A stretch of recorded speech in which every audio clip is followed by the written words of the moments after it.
রোমা আর ইন্দ্রকে হাতে নাতে ধরে ফেললো অভি আর ছুটি। হ্যাঁ বন্ধুরা, এমনটাই দেখা যাবে। তাই সম্পূর্ণ জানতে ভিডিওটিতে লাইক দিয়ে চ্যানেলটি সাবস্ক্রাইব করে দেখতে থাকুন। গল্পের শুরুতে দেখা যাবে অভি ঠাম্মিকে বলে, ঠাম্মি, তোমার কাছ থেকে অন্তত আমি এসব কিছু আশা করিনি। তুমি এইভাবে মিথ্যে কথা বললে কেন? শুধুমাত্র ছুটিকে ছোট করবে বলেই এই খাবারগুলোকে তোমরা খারাপ করলে? আমি তো ভাবতেই পারছি না এসব কিছু আমাদের বাড়িতে ঘটছে। একটা মানুষের ইমোশনের কোনো দাম নেই তোমাদের কাছে, তাই তো? আমি না, আর যাই হোক ঠাম্মি, আমি তোমাকে এরকম ভাবিনি যে তুমি এরকম কিছু করতে পারো। তখন তো চুমকি সেখান থেকে রেগে চলে যায়। তখন অভি বলে, না, এসব কিছু না আর মানা যাচ্ছে না। তখনই এই বলেই অভি ছুটিকে বলে, ছুটি, এসো। তখন ঠাম্মি বলে, দাদু ভাই, কোথায় যাচ্ছ? কি করছো তুমি? তখনই অভি বলে, না ঠাম্মি, আমাকে একদম আটকানোর চেষ্টা করবে না। একটা মানুষ সারা দিন উপোস করে তোমাদের জন্য রান্না বান্না করলো, তোমাদেরকে খাওয়ানোর ব্যবস্থা করলো, সেই মানুষটা কিনা এইভাবে অভুক্ত থাকবে, সেটা তো আমি হতে দিতে পারি না। এখন আমি ছুটিকে নিয়ে বাইরে যাব, পেট ভরে খাওয়াবো, তারপরে আমি বাড়িতে ফিরবো, তার আগে নয়। এই বলে ছুটিকে নিয়ে বাইরে চলে আসে অভি। তখন ছুটি বলে, না, আমি গাড়ি করে যাব না, আমি স্কুটি করে যাব।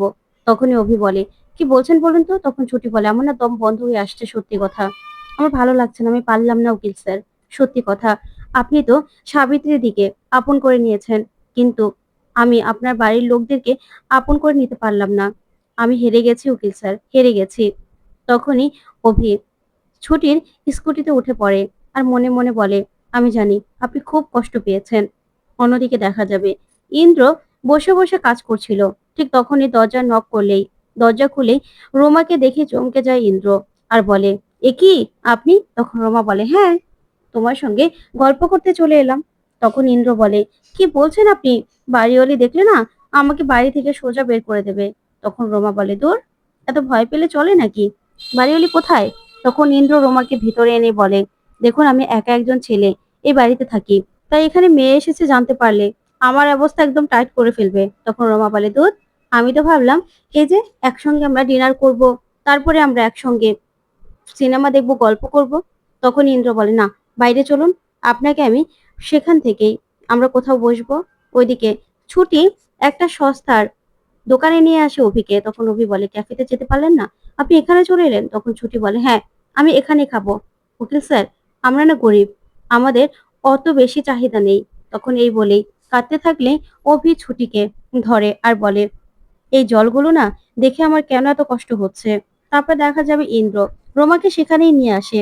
তখন রোমা মনে মনে বলে, দুধ, একটা বড় ক্যাফেতে নিয়ে যাবে তা না, কি রাস্তার ফুটপাতের মধ্যে এই হোটেলগুলোতে নিয়ে এলো। কি করব, ভালো লাগছে না। ওইদিকে অভি ছুটির দিকে রুমাল এগিয়ে দেয় আর বলে, চোখগুলো মুছে নিন। তারপরে দেখা যাবে ইন্দ্র আর রোমা দাঁড়িয়ে আছে। এদিকে অভি ছুটিকে বলে, আচ্ছা, কি খাবেন আপনি? রোল খাবেন তাই তো? এই বলে রোল অর্ডার দেয়। তখন ছুটি বলে, হ্যাঁ, বেশি করে টমেটো সস আর বেশি করে কাঁচামরিচ দিয়ে রোল খাবো। ওইদিকে ইন্দ্র অভিকে দেখে ভয় পেয়ে যায় আর বলে, এই রে অভি! এই বলে রোমাকে নিয়ে লুকিয়ে পড়ে। তখনই অভি পিছন দিকে তাকিয়ে বলে, কেউ একজনকে দেখলাম মনে হলো, কে ওখানে? ওইদিকে রোমা মনে মনে বলে, এই রে, যদি ছুটি আমাদেরকে দেখে ফেলে তাহলে তো আমার পুরো প্ল্যানটা ভেস্তে যাবে। কি করব আমি? ইন্দ্রকে ফাঁসানোর সব প্ল্যান শেষ হয়ে যাবে। তারপরে দেখা যাবে ছুটি বলে, মাকে একটু ফোন করুন, মার সঙ্গে কথা বলবো। তারপরে অভির মায়ের সঙ্গে কথা বলে ছুটি আর বলে, মা, আপনি খেয়েছেন তো? আচ্ছা, ঠিক আছে, এবার আমি খেয়ে নিচ্ছি। এই বলে খাবারটা খেতে থাকে ছুটি।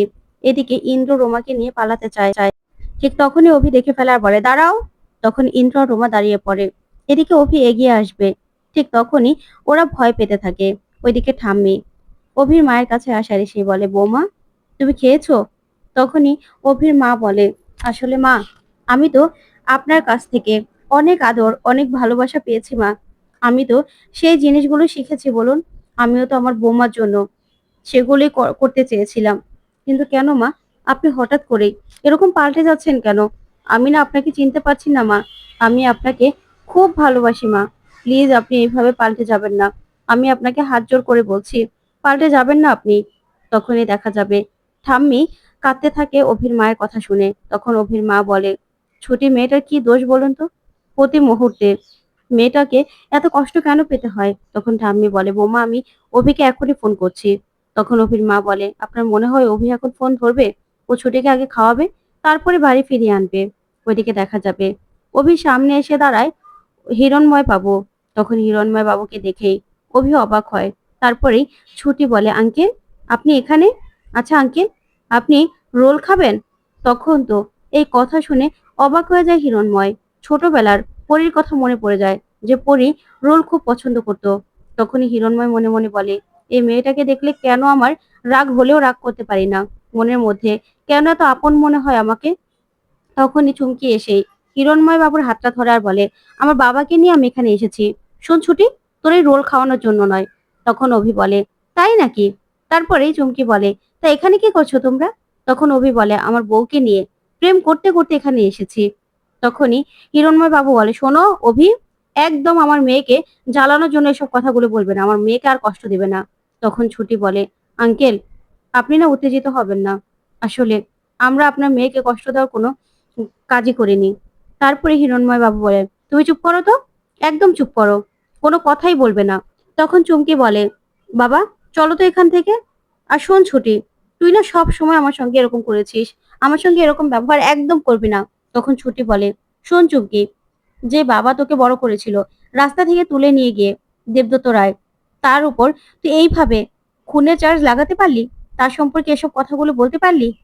তুই এসব কথাগুলো প্লিজ এখন আর বলবি না। তখনই দেখা যাবে সুচুমকি কান্নার নাটক করে বলে, বাবা দেখেছো তোমার সামনে আমাকে কেমন করে কথা শোনাচ্ছে। তখন হিরণময় বাবু বলে, একদম তুমি নাটক করবে না। শোনো, ওই দেবদত্ত না একটা খুনি, আমি জানি, সেটা আমি কোর্টে প্রমাণ করে দেব। অন্যদিকে ইন্দ্র রোমাকে নিয়ে একটা সাইডে চলে যায়। তখন ইন্দ্র বলে, দেখ অভির সামনে পড়তে হলো, আর একটু হলেই তো গিয়েছিল আমার সবকিছু। তখনই রোমা বলে, ব্যাস আমার কিন্তু ভালোই লাগছে, এই যে আমাকে নিয়ে পালাচ্ছেন, লুকিয়ে পড়ছেন, বেশ আনন্দ হচ্ছে। তারপর হিরণময় বাবু বলে, এই কেসটা আমিই জিতবো, আমি কোর্টে সবটা প্রমাণ করব। তখন ছুটি বলে, আচ্ছা আঙ্কেল, আমার বাবা যদি খুনি নাও হয়, তাও কি আপনি প্রমাণ করবেন? উনি যদি প্রমাণ হয় যে উনি খুনটা করেনি, তখন? আপনি একজন শিক্ষিত মানুষ, আপনি খুব বুঝদার একজন বড় উকিল, আপনি তো অবশ্যই জানেন যে কে খুন করতে পারে আর কে করতে পারে না। তাই চুমকির কথায় শুধু শুধু বাবাকে জাজ করবেন না। তখন হিরণময় বাবু বলে, তুমি তো খুব মানুষকে ম্যানিপুলেট করতে পারো, শোনো এসব কথাগুলো বলবে না। তখন ছুটি বলে, না আঙ্কেল, আমি সত্যি করে বলছি, বাবা এরকম কিছু করতে পারে না, বাবা এরকম কোনো কাজ করেইনি। তারপরেই বারবার করে ছুটি বলে, বিশ্বাস করুন, ওনাকে কেউ ফাঁসাচ্ছে, ফাঁসানোর চেষ্টা করা হচ্ছে। তখনই চুমকি বলে, বাবা তুমি এই ছুটির কথা শুনবে দাঁড়িয়ে দাঁড়িয়ে? তখন ছুটি কাঁদতে থাকে আর বলে, আপনাকে আমি বাবার জায়গায় বসিয়েছি আঙ্কেল, আপনিও তো আমাকে মেয়ের জায়গাটাই দিয়েছিলেন, আমি কিন্তু আপনাকে নিজের বাবাই মনে করি। তাই আপনি শুধু শুধু এসব কথাগুলো বলে নিজেকে খারাপ প্রমাণ করার চেষ্টা করবেন না। তখন চমকি বলে, শোন, ইনি না আমার বাবা, তোর বাবা নয়, একদম মানুষকে ম্যানিপুলেট করবি না। আর শোন, এসব সস্তা রোল টোল না আমি খাবো না, চলো তো বাবা। তখন তো হিরণময় বাবু মনে মনে বলে, কি ব্যাপার, পরিমা এই রোল খাবে না? রোল তো ওর ছোটবেলা থেকে খুব পছন্দ ছিল, আমি তো বুঝতে পারছি না কি হচ্ছে এসব। এই বললেই তখন চৌচুমকির সঙ্গে সেখান থেকে চলে যায়। ওইদিকে ছুটি তাকিয়ে থাকে আর মনে মনে বলে, আঙ্কেল আমাকে এত অপমান করে, তারপরেও কেন জানি আঙ্কেলকে আমার খুব আপন মনে হয়। তো বন্ধুরা, কেমন লাগলো আজকের আপডেট, কমেন্ট করে জানাও।